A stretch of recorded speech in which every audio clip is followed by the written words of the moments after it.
No tailgating, no cheerleaders. No problem. The Barclays Premier League boasts something much more memorable. Dubious meat pies, ingenious chants, and the supporters.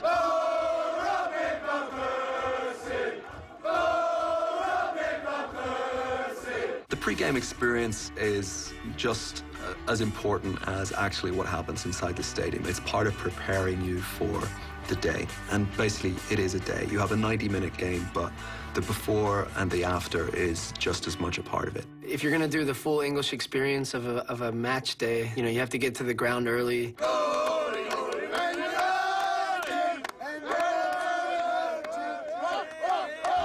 So if you're going to a game in London, for example, the chances are you're going to be taking the Underground to get to the game.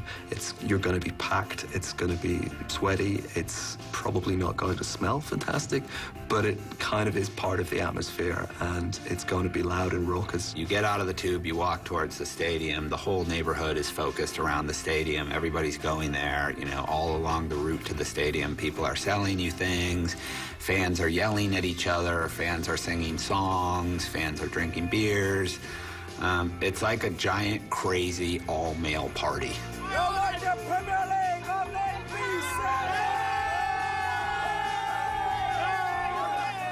There's no tailgating. The pub is the tailgating. If you would roll up and do like iconic, classic American tailgating, people would be like, what are you doing? Move out of his way. So you eat before, and that's why I think the pubs are so important.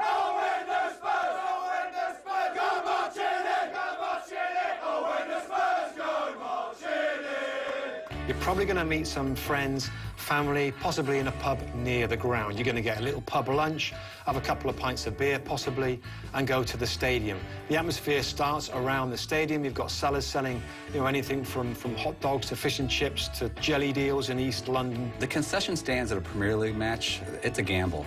There's no hot dogs, there's no nachos, there's no 44-ounce cups. There's meat pies. You know, just meat stuffed inside of a, you know, pastry that's then, you know, stuck in the oven. It's hot, and it burns your roof of your mouth and your tongue and your hands, and you can't taste anything. But at the same time, your mind tells you this is the most wonderful thing you have ever eaten in your life. There's many kinds of pies that go together with football, like Sonny and Cher. They have many different flavours. There's chicken, steak and kidney, chicken and mushroom pie, fish pie, potato, mince, and onion. Balti pie, and basically it's curried chicken inside pastry. It may sound disgusting, but on a cold February afternoon at a stadium, it's absolute manna from heaven. The pie with mystery filling is a big part of the game day experience. We got hot dogs and stuff as well, but that's kind of a way of picking out foreigners and weirdos. They're put there as like a trap. The food is really the worst you can imagine, but it doesn't matter. Most of the times I've gone to a Premier League game, it's so cold, you don't want your hands out of your pockets, so you don't eat at all. There's no time. You will choke on your popcorn if you're trying to watch a game. There's too much action going on. You need an empty mouth to swear at the ref. And of course, there's all sorts of noises coming from the fans.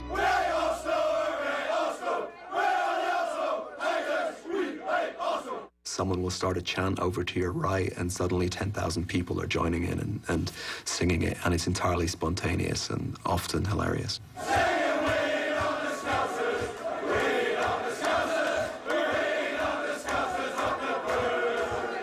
A good chant is often witty. It's usually funny. Sometimes it will be fantastically rude.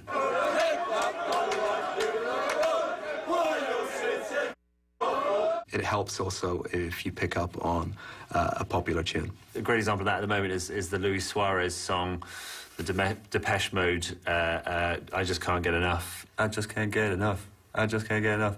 He gets the ball and the cock goes wild, and I just can't seem to get enough. Oh,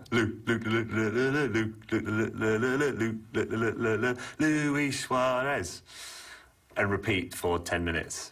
When Suarez bit Ivanovic, they used to sing, and then every game that he used to play afterwards, the Liverpool fans used to sing, He bites who he wants, he bites who he wants. He's Luis Suarez, he bites who he wants. Up at Newcastle, Colaccini, the beautifully permed individual who's been class at the back for a team that have needed him. And they have a chant that, oh, Colaccini, you are the love of my life. Oh, Colaccini, I would let you my wife. Seeing that sung by 40,000 beer-bellied individuals with their shirts off in the middle of winter. And they mean it. The British soccer fans, let's face it, they're all lyricists, you know. They're very musically talented people.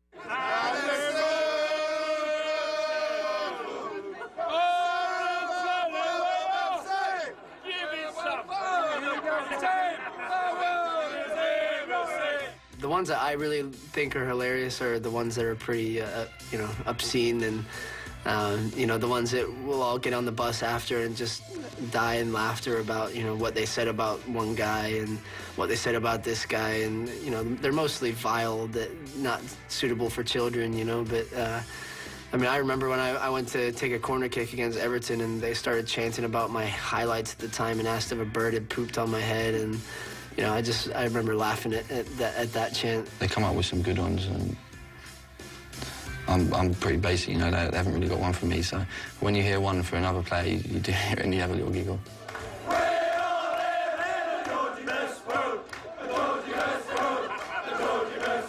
But you can always be guaranteed of a wonderful time when you're watching the English Premier League. When the football lulls a little bit, just look at these gentlemen in the crowd.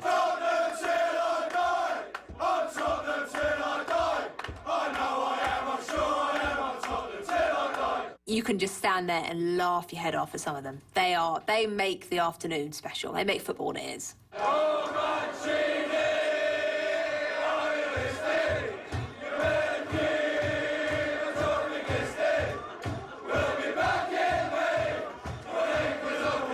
But there's also the beautiful ones. You'll never walk alone at Liverpool.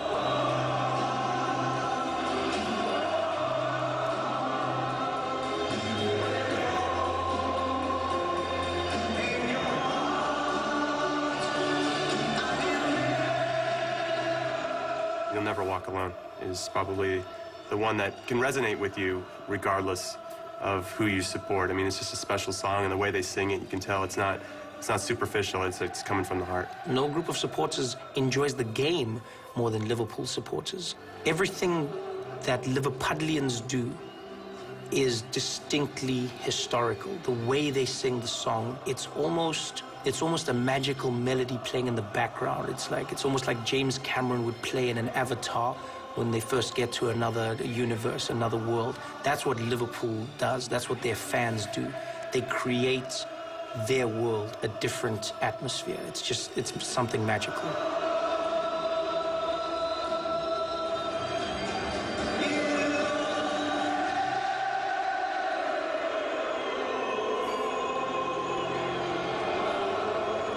That's it for this episode of Barclays.